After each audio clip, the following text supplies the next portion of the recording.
আসসালামু আলাইকুম, welcome back to my channel. সবাই কেমন আছেন কমেন্টে বলবেন। আমি ভালো আছি আলহামদুলিল্লাহ।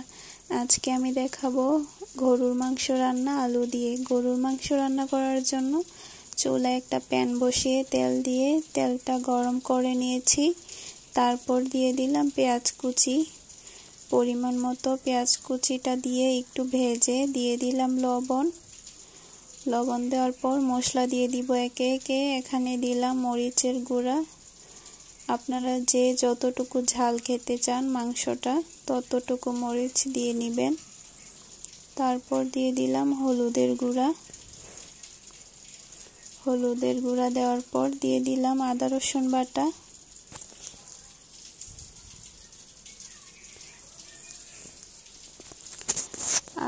বাটা, দিয়ে একটু নাড়াচাড়া করে ধনিয়া গুঁড়া দিয়ে দিলাম।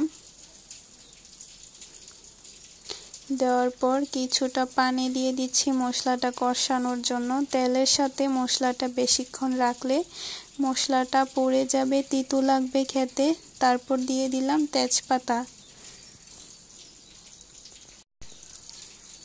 তেজপাতা দিয়ে একটু নাড়াচাড়া করে দিচ্ছি মশলাটা।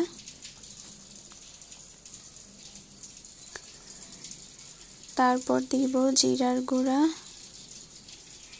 গরম মশলা,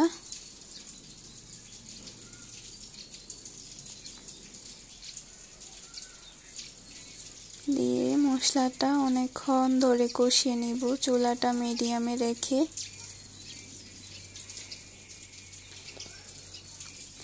গরুর মাংস দিয়ে দিচ্ছি। মশলা কষানো হয়ে গেলে মশলার উপরে তেলটা ভেসে আসলেই বুঝবেন যে মশলাটা কষানো হয়ে গেছে।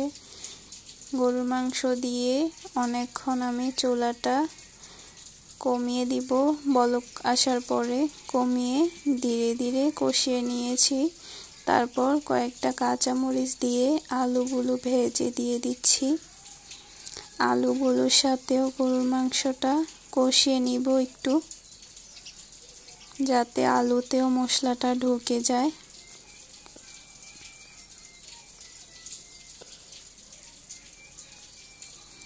এই যে দেখেন আলু আর মাংস থেকে পানি ছেড়ে কষানো হওয়ার পর আমি এখানে ঝোল দিয়ে দিলাম পরিমাণ মতো।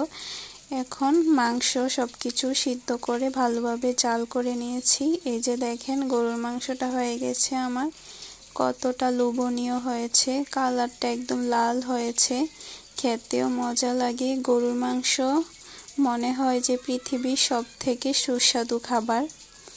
আপনারাও এইভাবে মাংসটা এইভাবে রান্না করে দেখবেন। আল্লাহ হাফেজ।